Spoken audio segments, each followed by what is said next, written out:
কম সময়ের মধ্যে স্কুল অফিসের টিফিন বা ব্রেকফাস্টের জন্য স্বাস্থ্যকর কোনো রেসিপি বানাতে চাইলে সুজি দিয়ে এই রেসিপিটা বানাতে পারেন। আশা করি আপনাদের খুবই ভালো লাগবে। নমস্কার বন্ধুরা, রূপাস কিচেনে সবাইকে স্বাগতম। তাহলে চলুন রেসিপিটি দেখে নেওয়া যাক। শুরু থেকে শেষ পর্যন্ত দেখার জন্য আপনাদের কাছে অনুরোধ রইল। প্রথমে একটা মিক্সির জারের মধ্যে 1 কাপ সুজি দিয়ে দেব। ওই কাপেরই 1 কাপ জল দিয়ে দেব। এখানে 200 গ্রাম সুজি আছে। ঢাকা দিয়ে মিক্সিতে খুব ভালো করে পেস্ট করে নেব। পেস্ট করে নেওয়ার পর একটা পাত্রের মধ্যে ঢেলে নেব। ঢেলে নেওয়ার পর মিক্সির জারেতে কিছুটা জল দিয়ে মিক্সির জারটা ধুয়ে নিয়ে জলটা এর মধ্যে দিয়ে দেব। মানে একটা পাতলা ব্যাটার তৈরি করে নিতে হবে। এই ব্যাটারের মধ্যে দিয়ে দেব স্বাদ মতো নুন আর কিছুটা ধনেপাতা কুচি। এবার সব কিছুকে মিশিয়ে নেব।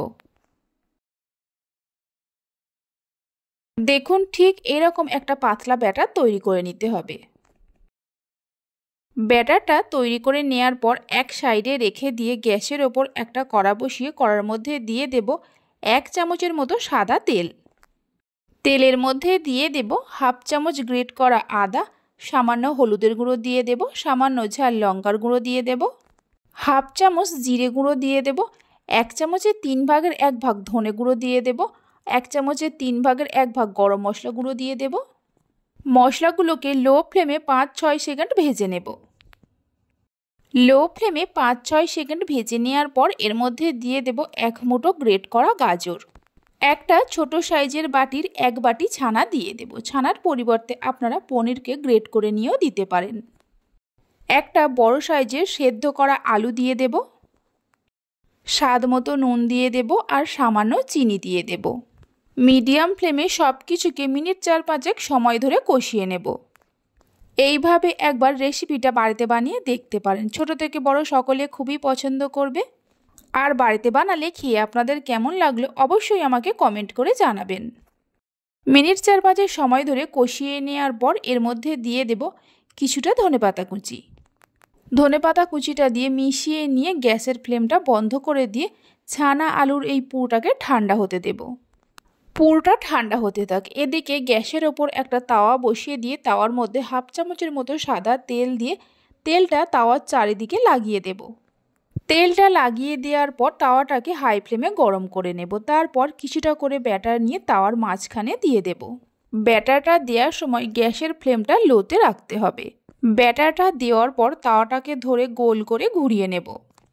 গ্যাসের ফ্লেমটা লো টু মিডিয়ামে করে 1.5 থেকে 2 মিনিট রেখে দেব। 2 মিনিট রাখার পর দেখবেন ওপরটা এরকম শুকিয়ে আসবে।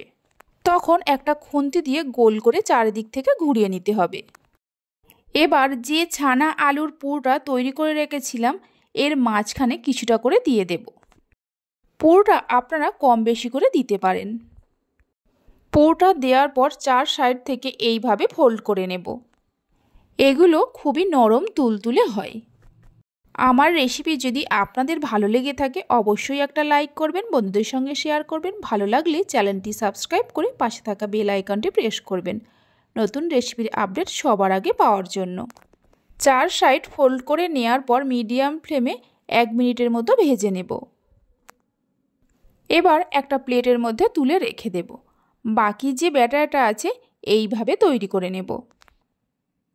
এখানে রেসিপিটা আমি ছানা আলুর পুর দিয়ে বানিয়েছি। আপনারা চাইলে শুধু আলুর পুর বা সবজির পুর দিয়েও বানাতে পারেন। সবগুলোকে তৈরি করে নেওয়ার পর একটাকে আমি ছিঁড়ে নিয়ে দেখিয়ে দিচ্ছি। দেখুন ভেতরটা কত সুন্দর হয়েছে। তাহলে চলুন ভিডিওটা আমি এখানেই শেষ করছি। আপনারা সবাই ভালো থাকবেন, সুস্থ থাকবেন। ধন্যবাদ।